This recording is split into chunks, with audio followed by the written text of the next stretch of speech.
Cody and the Young Bucks fire shots at WWE as AEW Fight for the Fallen closes. We talk about that and also review the show next on the Squared Circle Psychobabble.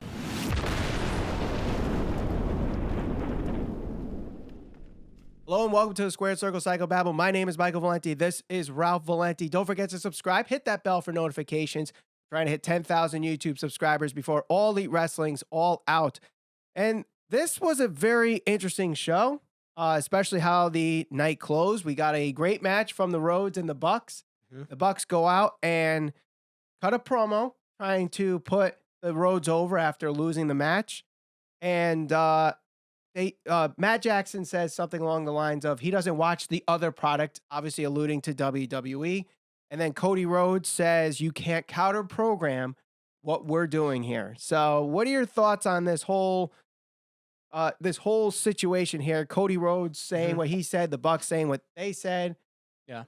Well, I mean, it's not like it catches me off guard or catches me by surprise. I mean, this is kind of along the lines of what's been going on the past several months where, you know, you've got maybe Triple H taking shots at AEW or the Young Bucks poking fun at WWE and some of the things that have gone on there, whether it's on being the elite or to close the show, for example, like last night. I can't really speak on behalf of which show I like better because I only watched one show so far from the Evolve show. And that was the Matt Riddle match, which was actually very good. So, and yeah, I mean, can you counter product AEW? I think what Cody's trying to say is this is a movement. You can't really stop it. We're only going to continue to pick up momentum. That's probably where he's coming from, and probably rightfully so, at least because AEW has been able to do a lot of really good things, which we'll talk about. I don't know if I necessarily agree. I think we're going to see some type of head-to-head competition further down the road. It's going to happen more times than it doesn't, I'd imagine. Right. If you're WWE, I don't think you're going to continue to go with shows like Evolve if AEW continues to grow and gain popularity. Yeah. You'll probably try to position shows like NXT against them because I feel like NXT has a roster that can really compete against them. Evolve, yes, it was a really good show from what I read, and the match that I saw was very good, but there's also a lot of younger guys that aren't necessarily as well known. Right. So if WWE chooses to truly compete against them, I think that NXT will be the brand of choice if it's not the main roster, which I don't foresee that for quite some time. So NXT would be the promotion within the WWE world that I can see going head to head with AEW going forward. But as far as Cody's comments, I'm not surprised he made them. He's made similar comments like this in the past. He definitely has bought into this company and this brand that they're trying to promote. So, you know, who's to say he's wrong? I mean, he's invested in the company. He's an executive, so he should feel that way. I agree to everything you're saying there. I am just saying these are the kind of things that they might have to back off on. And then because they're saying that they're an alternative, they're trying to be the alternative, not the competition. And even the Bucks said that in their interview with Chris Van Vliet. Tony Khan said it in his interview with Chris Van Vliet.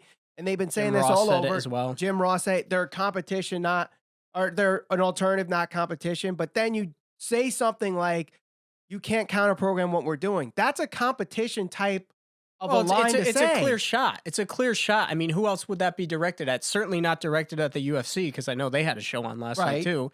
It's directed at what Vince McMahon chose to do to counter the growing success of AEW. Right. Now, I mean, who else would he direct? Now the question was it really a counter program attempt? Because yes, I understand they announced the Evolve showing on the network after Fight for the Fallen was already announced, and you know, we're getting all that. But we know the Evolve show was booked months in advance. Sure. Just like Fight for the Fallen was booked months in advance, and the same for Extreme Rules. That show in Philadelphia was booked months in advance.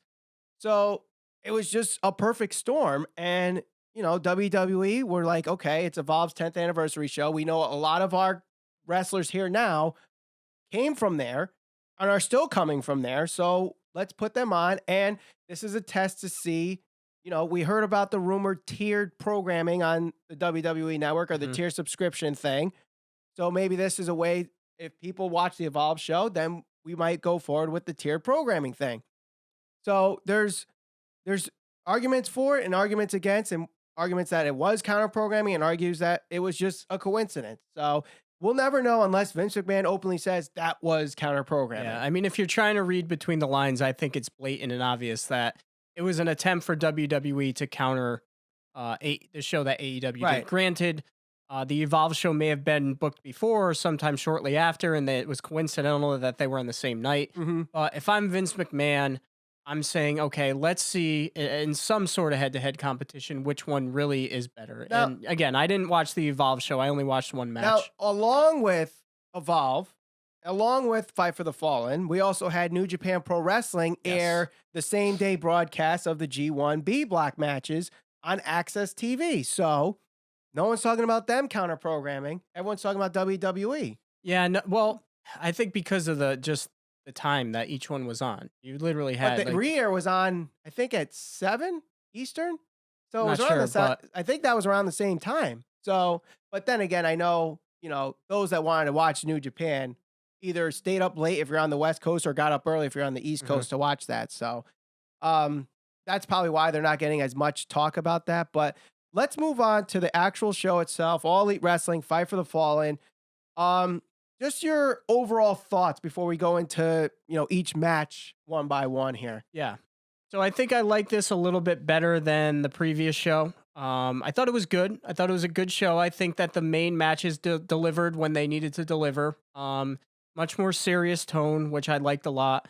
I feel like some of the matches were a little bit long. The show itself was long. Yes. Okay, so if we're going to be critical about WWE having long shows, this match seemed like the event itself was pretty long. Yes. I think it was like something like 4 hours and 20 some odd minutes, maybe. Something like that. It's very close to the 4 hour or 4.5 hour mark. But overall, the matches delivered where they needed to deliver. I think that there's a lot of good things that we can talk about. And I certainly think there's certain things that AEW needs to improve upon, which is why we're talking right now. We're going to go over all that type of stuff. So let's start. And, I think there were definitely things that were great about this this night. I think all the matches were solid. I don't think there was really a bad match. I think there were some things that AEW can work on. I think there's some things the production team can work on. I think there's some things the commentary can work on. So with that said, let's move on to it. Let's start with the first match of the night, Sonny Kiss versus Peter Avalon, the Librarian. It was only a 5-minute match. Nothing big happened. Sonny Kiss looked good. Peter Avalon, I think of the two Librarians, I think he's the one that gets the heat more than Leva Bates. Yeah. I don't know if that's intentional or not, but it just was a simple 5-minute get the crowd going match. Nothing to really talk about there. The only thing that I will say is with Sonny Kiss, it seems like you can have the same argument about his style that people were saying about Ricochet before he came to WWE. He just makes it look too easy and too choreographed.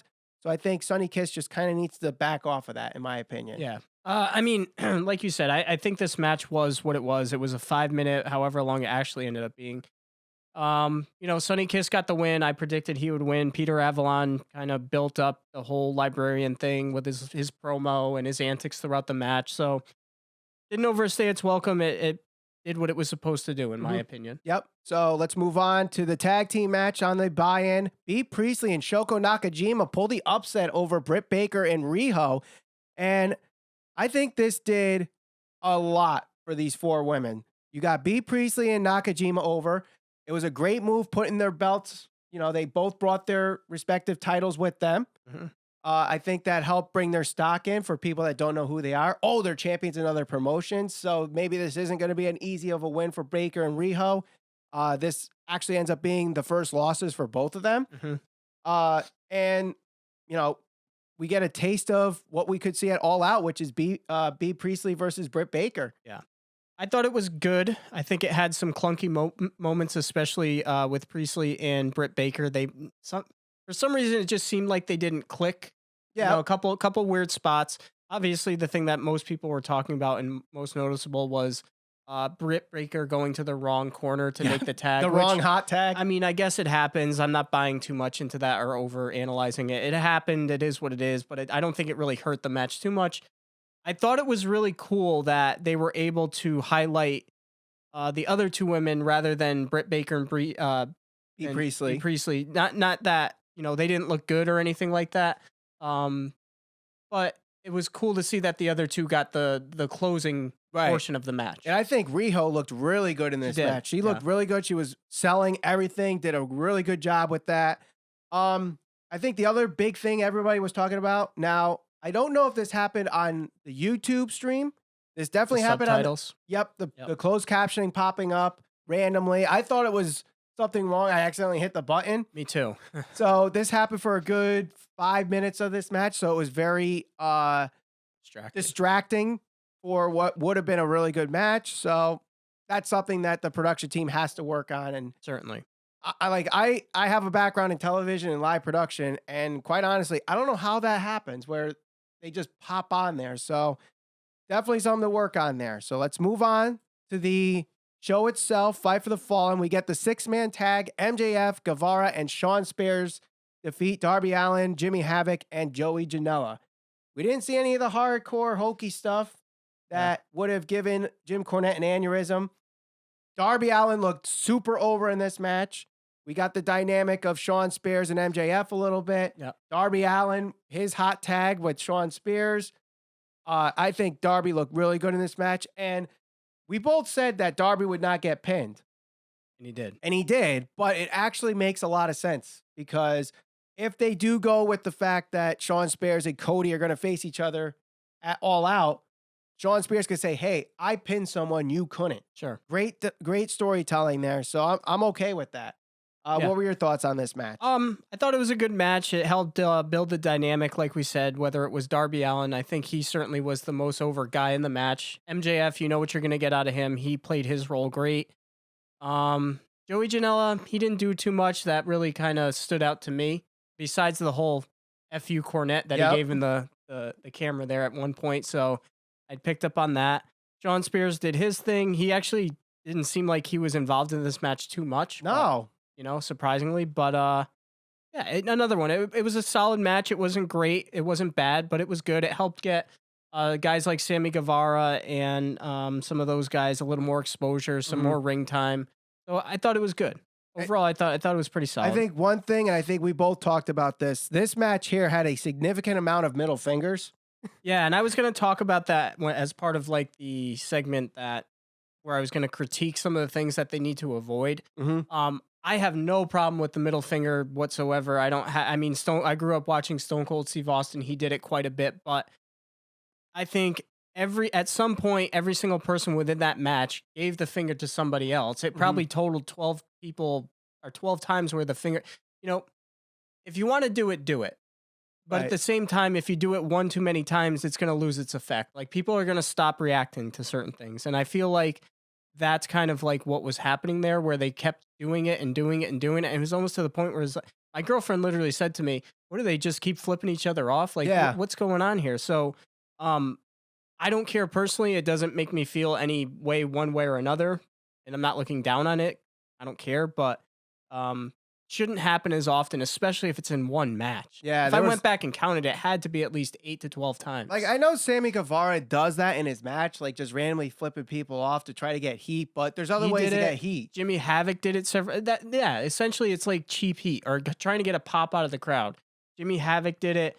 We talked about Joey Janela doing it. I think at one point MJF flipped off Shawn Spears in the corner. So again, using it sparingly is going to go further than if you do it like 12 times within a 20-minute match. Yes, definitely. So let's move on now to our other women's match of the evening. Brandi Rhodes against Allie, but Brandi Rhodes brings out her enforcer in Awesome Kong. Yep.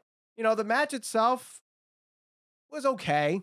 That's what it was. Nothing to brag about. Brandi looked pretty decent for someone that's, lacking experience. So got to give her that. I think Awesome Kong being in the corner, they got some great facials reactions from her. Mm-hmm. There was one where she's like bugging her eyes out, trying to tell Brandi to get up. I don't know if you saw that shot. I'm sure I did. Yeah, like her eyes were bugging, like, get up. It was so funny.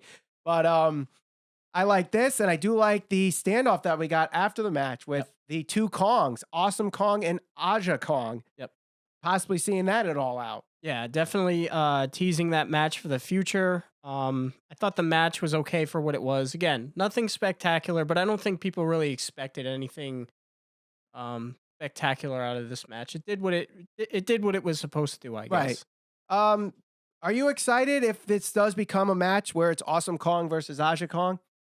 Because I saw on Twitter, like the initial reaction was, I really don't care. It was surprising. I was like, this is awesome. I want the two Kongs in a match. Yeah, I mean, I think it will make for a cool moment, but I think the match itself will probably underwhelm. Really? Because usually when you get two bigger wrestlers, you know, whether it's the men or the women, like when Kane and Undertaker would go against each other, I felt like they were so similar in their style that true. It just it never works out. All right. And that's kind of always my thought. I always like matches where the like if Awesome Kong were to wrestle against a smaller individual, it kind of helps build the drama a little more. The smaller individual can work around the bigger individual. So I don't know. I mean, it'll be cool for the moment, but I can't say I would be sold on buying a pay-per-view just based on, okay, this is going to be on the card. Right. So, okay, let's move on to our next tag team match here. It is the three-way tag to decide who the best friends face for the opportunity at a first round bye at the AEW World Tag Team Championships. The Dark Order go over on Angelico and Jack Evans, and I guess the team name is called A Boy and His Dinosaur. Yeah. Jungle Boy and Luchasaurus with their, I guess, special enforcer, Marco Stunt. Yeah. I look at this guy, and he's standing next to Luchasaurus. It's like Braun Strowman and Nicholas all over again. Like, and this guy's a professional wrestler. And this is kind of where you have to be a little critical and you have to be open-minded. And, you know, people talk about all the stupid things WWE does. I was not a fan of like the Hornswoggles of the world and that type of stuff. I'm just not into it. When that guy came out, I was just like, what the hell is this? He's back. Like, I can't believe they're going to continue to go do these silly things. But the one thing I will say is Jungle Boy definitely impressed me in this match.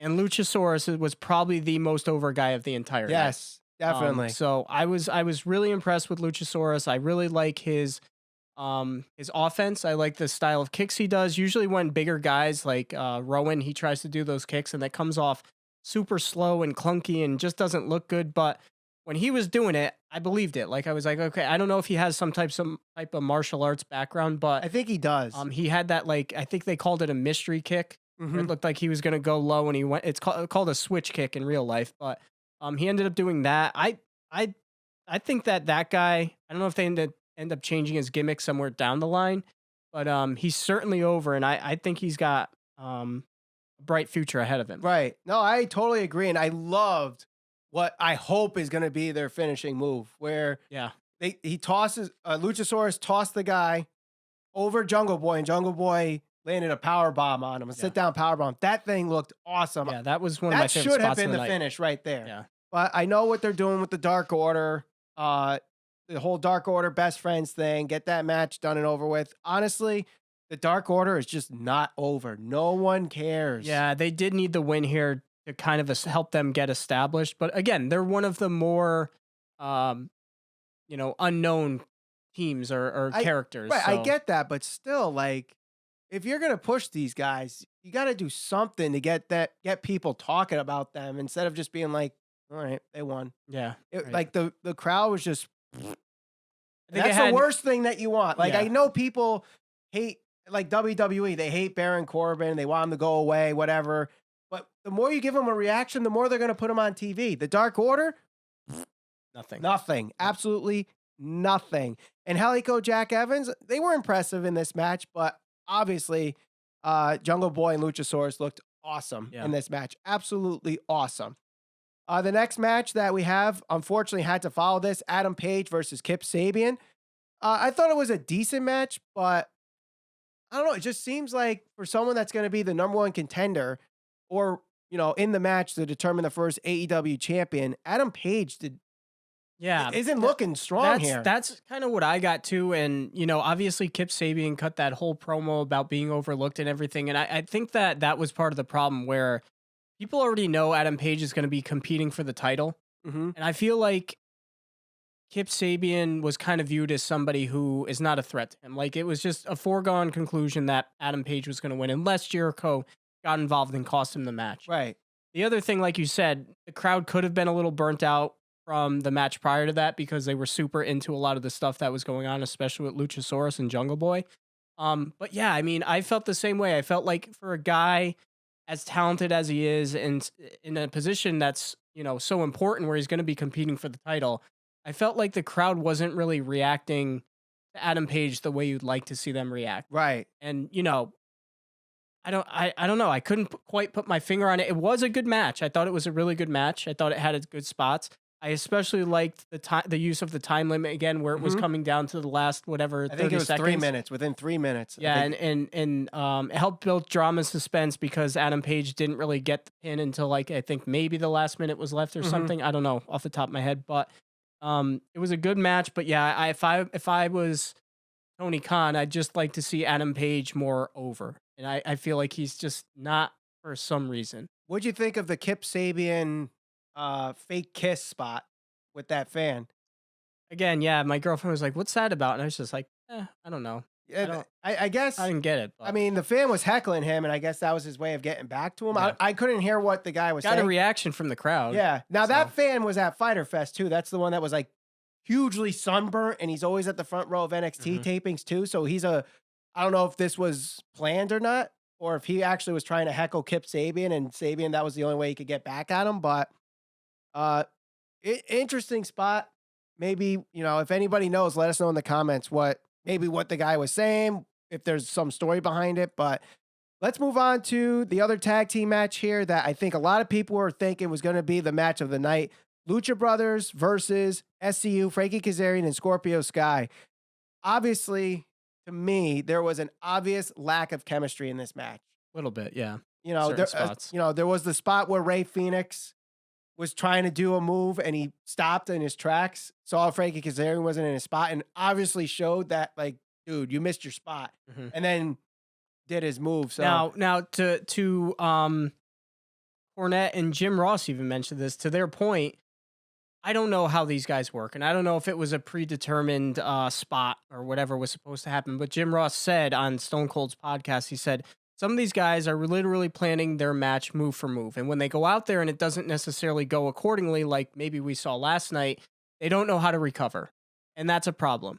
So is that something that we saw unfold before our very eyes? Maybe, I don't know. We're probably never going to know the answer to that. But I mean, it definitely came across to me too that somebody messed up there. The spot wasn't necessarily worked the way it should have been worked. And it was noticeable. It wasn't like, okay, well, he was able to cover his tracks. It was definitely noticeable that somebody messed up something there. Right. No, I totally agree. I do think the match was still good, but this was something that I noticed throughout all these matches up to this point where these matches were good. Don't get me wrong. All these matches were good, but I just think there were some spots here that showed that whoever the wrestlers were in the ring with, there was just some kind of lack of chemistry, whether it was that they're, like you said, they're used to planning move for move.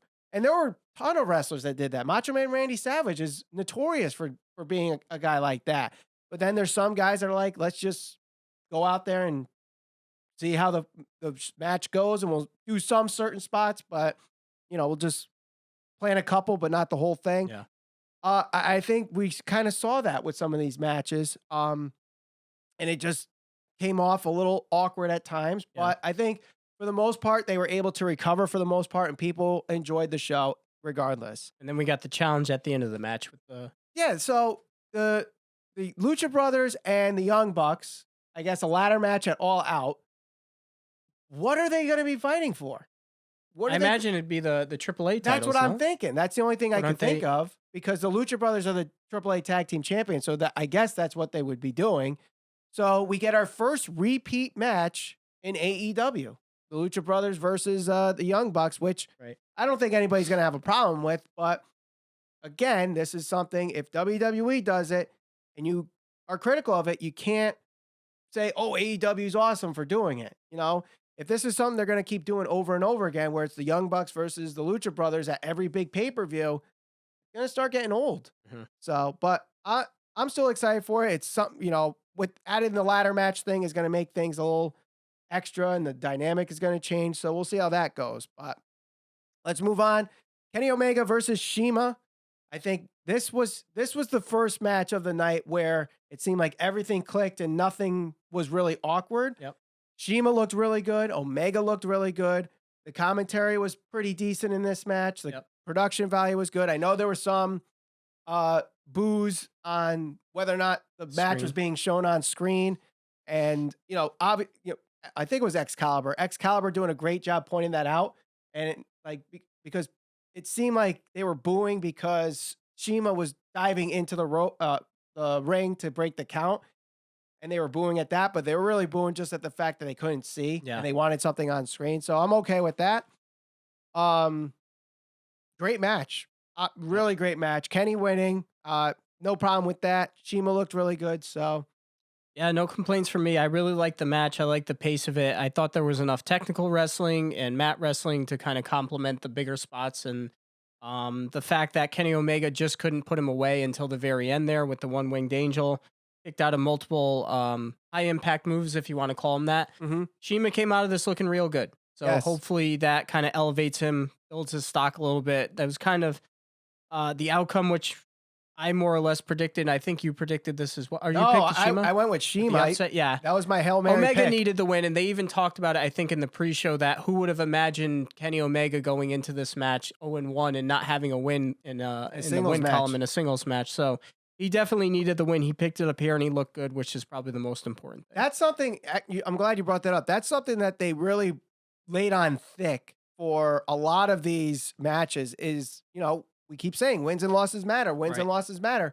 And they really they brought that up in a lot of matches. The Lucha Brothers, I think it was Alex Marvez was like, can you imagine the Lucha Brothers going 0-3? Of the commentators, I don't think Marvez is that good, but that was actually a good little line that he had there. I think he's better off being like in the background doing those pre-produced segments that they did, like the by the numbers thing. He was really good in that. That's where he needs to be. Yeah, I don't stay away from the color commentary. I don't think he understands when to take a more serious tone and when he can kind of be joking. Like, I think he jokes around almost too much or doesn't make it sound as serious as he really should, and that kind of brings down the stock or the value of the match a little bit. Right. No, so definitely another good match there, Kenny and Cima. So we head to our main event, and like I said, this was going to be one that absolutely delivers or is going to be a complete dud. And the Rhodes and the Bucks absolutely delivered in this match. Yeah. The Bucks did their thing where it was all about trying to get the high spots, but Cody and Dustin are keeping them grounded. But they put in some of their high spots of their own. There was some good storytelling. I loved how this match ended with they fake out the super kick. The Bucks fake out the super kick and do the slap from the ground. Then the Rhodes fake that move and do super kicks. I really liked how that ended. And overall, great match. Yeah, great match. I thought it was a good match. I thought it could have been a little bit shorter. I felt like there was one too many spots like the one you were just talking about where I think this could have been maybe 5 minutes shorter. I mean, I thought it was a great match too. I thought it was the best match of the night, either that or the Omega match, but this one really told a good story, the story that I kind of envisioned it telling, and it kind of proved that, yes, the Young Bucks can work a more traditional type of style, like the Rhodes are more accustomed to, and I liked a lot of the spots like you were talking about. The Rhodes brothers certainly look good in this. I don't think they lose anything from the loss there to the Young Bucks. So, especially with the Young Bucks cutting the promo afterwards, that was cut short. Right. We already talked about that. So, yeah, I mean, this was definitely the best match of the night, hands down to me. Yeah. In my opinion, I thought it was the best match of the night. I'm sure a lot of people are also going to say that the Kenny Omega match is the best match. But again, that's why wrestling is subjective to the person that is watching. That you can watch the Rhodes versus the Bucks and say, I really liked it because I like the story they told. Or you could say that you like the Omega match because of the pace of it. And it was more hard hitting and all of that stuff. Oh, you could say that you like the tag team match because of the high spots. I don't know. It is what it is. So it is. So that's why we like wrestling. Right. Anything that you'd like to point out before we head out here? Things that were good, things that were bad. Yeah, overall, I mean, I think the show was really good. There's certainly things that I think that they can improve upon. The one thing that I think was really good was the production of the show. It always seems like it comes across as not like a cheap indie type show. It always seems very professionally done, especially with their hype videos, whether they're doing these on, the Road to Fighter Fest or whatever. They did a hype video right at the very beginning that I thought was really well done. So I like that. I think the production overall has been really good, minus a certain couple other hiccups here and there. But the one thing I do want to comment on is I'll call this the same old shit segment of the match. I watched the matches last night, all of the matches, and every single one of the matches pretty much had either a super kick, suicide dive, coup de grace or a stomp from the top of the ropes, a backstabber. Now, I have no problem with people doing similar moves, but at the same time, if every single match of the night is going to have the same moveset, at some point the crowd is just going to be not into it, and they're not going to get the same reaction. You don't see, going back when Shawn Michaels was super kicking people, everybody on the card using a super kick. And the WWE does the same thing. So this isn't just an AEW thing. This is just a wrestling in general. Everybody's doing a super kick. Everybody's doing this. Everybody's doing that. Everybody's doing the tope, whatever he called it. Tope suicida. Sure. Okay, suicide dive, whatever the hell you want to call it. It doesn't have to be done in every match. They need to start diversifying their move sets. And I'm not saying that the moves they're doing aren't well done, because the matches were very good. But not everybody needs to do a super kick. Peter Avalon literally did the very move that Kenny Omega does all the time, where he has the guy on his shoulders, says, "You cannot escape," rolls him, and then does the moonsault. At what point, it used to be like a unwritten rule where wrestlers would be like, can I do this move? Can I not? Kevin Owens had to ask for Stone Cold Steve Austin's permission to do the stunner. I think at some point, Randy Orton may have asked DDP if he could do the diamond cutter or something along those lines. Yeah. It's like an unwritten rule. And at what point do you say, all right, these moves that they're doing, you were seeing them in every single match, so it just loses its value. It's not as impactful. The crowd's going to stop reacting. Similar to what we were talking about, the middle fingers. You're going to the well one too many times here. And I know, obviously, I'm not a wrestler. I'm not trying to tell anybody how to do their job. But that's what I take away from it, because every match had a backstabber. Every match had a spot with a million super kicks. I don't know how many times, what's his name? With the mask there. Luchasaurus? No, the commentator. Oh, Excalibur. Excalibur. How many times did he say tope suicida, whatever the hell it is? Tope suicida. Sure. Suicide dive. How many times do you have to scream that into the microphone before it's like, okay, well, we heard that time and time and time again. How many super kicks? How many backstabbers? Diversify your moveset. Make something unique to your character. Like, don't keep going to the same thing that everyone else is doing, because it kind of brings down the value of everything that you guys are trying to accomplish there. Right. No, I agree with that. I think overall the show, like I said, the show was good. There's definitely things that could be worked on. My biggest thing was there was some lack of chemistry a little bit with a lot of these matches. But at the end of the day, the main event delivered, the semi-main event delivered. So people aren't really going to look into the matches underneath and be like, well, the Dark Order didn't look that good, or Kip Sabian didn't look that good. It was good. I like the fact the time limits that they're using. That was something that was done deliberately, according to Jim Ross. I like the fact that as the matches get more important on the card, they get more time. So I guess you can call them the undercard. They were typically getting 20 minutes. The Kenny Omega match got 30 minutes, and then the main event had an hour. Yes. I really like that. I think that they're using it the right way. They can build drama when you look at what happened in the Cody Rhodes match.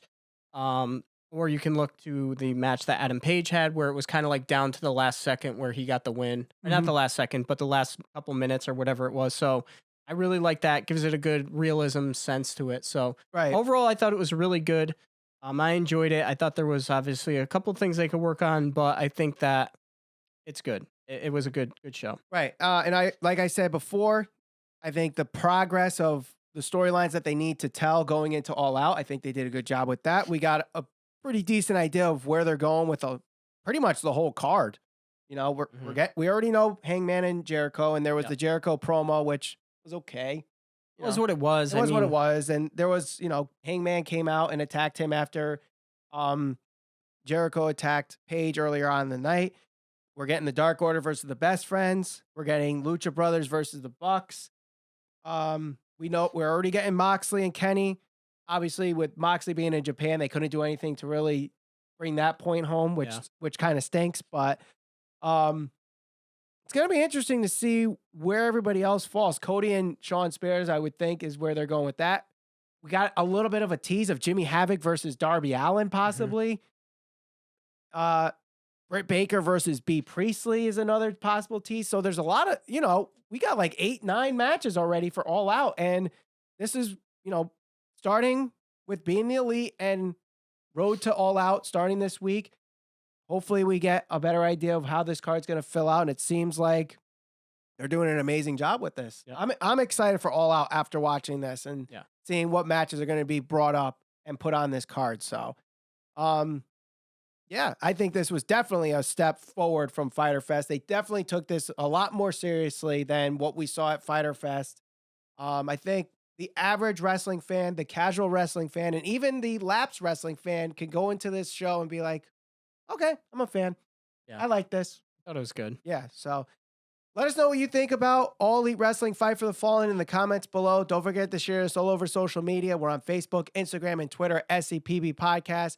Subscribe and hit that bell for notifications. We're trying to hit 10,000 YouTube subscribers before All Elite Wrestling's All Out. For Ralph Valenti, my name is Michael Valenti. Thank you for watching the Squared Circle Psychobabble.